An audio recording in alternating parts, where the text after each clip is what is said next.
Dzisiaj przedstawię coś, co jest chyba najlepszą, a przynajmniej jedną z najlepszych odżywek w naszym ogrodzie. Kompletnie dla wszystkich roślin. No, nie dość, że doskonała, to jeszcze bezpłatna, więc nie musimy się ograniczać.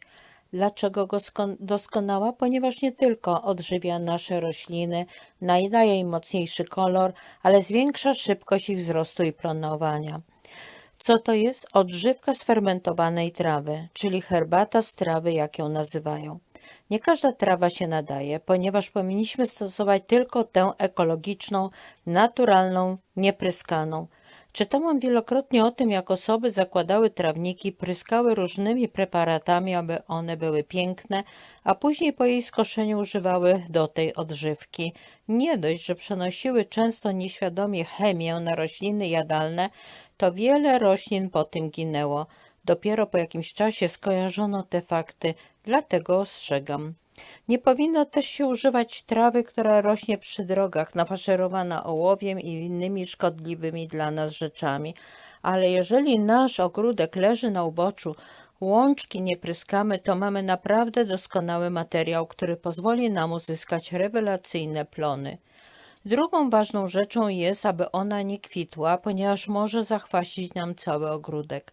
Skład jej może być różny, ponieważ kosząc ją mamy w tym składzie i inne rośliny, jak na przykład pokrzywę, mniszek lekarski, koniczynę i różności, które rosną w waszym ogrodzie. Najlepsza jest świeża i soczysta. Trawę kosimy najlepiej, gdy jest mocno rozdrobniona. Pakujemy w czarne, grube, plastikowe worki. Ważne, aby nie dziurawiły się, by nie było dostępu słońca i były wytrzymałe. Trawę mocno ubijamy, aby pozbyć się powietrza i bardzo szczelnie zamykamy.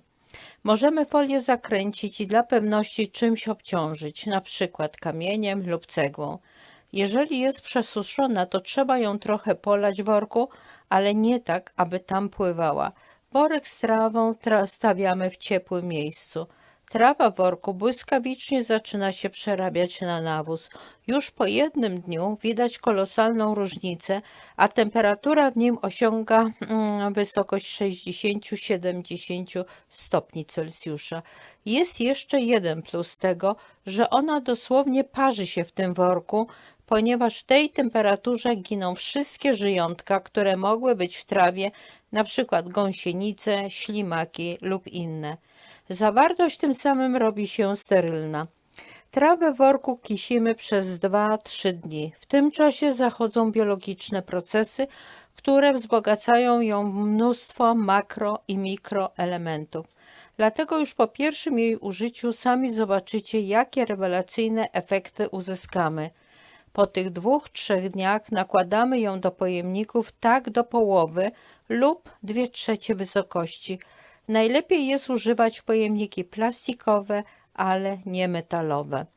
Dobre są ogrodowe wiadra. Dla mnie jednak są za małe, dlatego ja używam duże kastry budowlane. Zalewamy do pełna wodą, która już odstała i jest nagrzana, taka, którą używamy do podlewania ogródka. Trzeba odczekać minimum 1 lub 2 godziny, można i dłużej, aby woda wyciągnęła z niej jak najwięcej przydatnych właściwości. Podlewam roztworem nierozcieńczonym. Wlewam do konewki i pod każdy krzaczek wlewam po 1 litrze.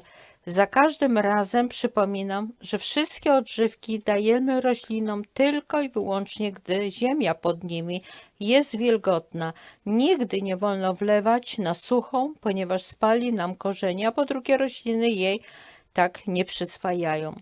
Jeżeli wymaga ona zwilżenia, to najpierw podlewamy samą wodą i dopiero po jakimś czasie dajemy odżywkę. Proszę pamiętać, że ta zasada obejmuje także kwiaty domowe. Jeżeli macie jakieś rośliny, które słabo rosną, to podlejcie je tą sfermentowaną trawą, a już po 3 dniach ich nie poznacie. Będą nowe zalążki, pączki, kwiaty. Po prostu ta herbata dokonuje cudów. Wygodniej jest, gdy trawa jest grubo pocięta, ponieważ roztwór jest czyściejszy, ale ta rozdrobniona szybciej fermentuje. Oczywiście grubość cięcia nie ma znaczenia, to zależy od waszego gustu. Ja osobiście używam tej drobno posiękanej, ale jeżeli mam ochotę, to ją przecedzam. Nie trzeba tego robić, gdyż jest to tylko efekt wizualny. Kawałki trawy z odżywki nie odgrywają żadnej roli. Trawę tę wykorzystuję 2 razy. Jeżeli pierwszy raz ją zaleję wodą i zużyję do podlewania roślin, zalewam ją drugi raz. Nie jest już tak bardzo esencjonalna, niemniej jednak w dalszym ciągu wiele daje moim roślinom. Po dwukrotnym zalaniu jej wodą to, co zostało, wykorzystuję jako ściółkę dla moich roślin. Generalnie kładę pod prawie wszystkie rośliny. Z reguły omijam jednak pomidory, aby one się nie spaliły. Jednak jeżeli słabo mi rosną lub są takie chłodne dni jak w tym roku, to ściółkuję również i pomidory. Pilnuję tylko, aby nie kłaść do samej łodygi. Szczególnie lubią to ogórki. Ile byśmy tej trawy pod nie nie podłożyli, to zawsze im mało. Możecie zajrzeć tam już po tygodniu i same zobaczycie, ile będzie w nich dżdżownic. Taka przefermentowana trawa dużo szybciej zasila nasze rośliny, niż gdy ściółkujemy rośliny trawą świeżo skoszoną. Wzbogaca to nie tylko nasze rośliny, ale też i ziemię wokół nich. Kolejnym wariantem skoszonej trawy lub chwastów wyrwanych razem z korzeniami i ziemią jest zawinięcie ich w taki sam worek, tylko z dodatkiem preparatów EM. Także na 3 wiadra chwastów dodaję 5 litrów wody z dodatkiem 100 ml EM preparatu i mieszam. Dla wzbogacenia tej mieszanki możemy dodać jeszcze fermentowane otręby, ale nie jest to konieczne. Będzie też niedługo filmik o tym, jak fermentować otręby. Tak samo szczelnie zamykamy worek i zostawiamy na 7-10 dni, a nie jednokrotnie i dłużej. Po 30 dniach mamy już najwyższej klasy EM kompost, ponieważ on przetwarza się bardzo szybko z dodatkiem EM preparatu.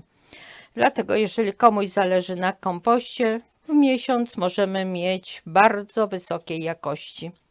Można również opryskiwać tym rośliny. Nie dość, że odżywia to całą roślinę łącznie z korzeniami, ale też chroni ją od chlorozy, fytoftozy i innych. Zarówno przy podlewaniu pod korzeń, jak i opryskiwaniu roślin odżywki nie rozcieńczamy. Używamy ją w mocnym koncentracie.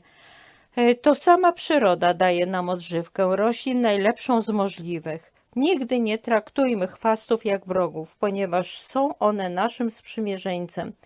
Powodują one, że nasz ogród będzie bardzo urodzajnym i ekologicznie sprzyjającym naszemu zdrowiu.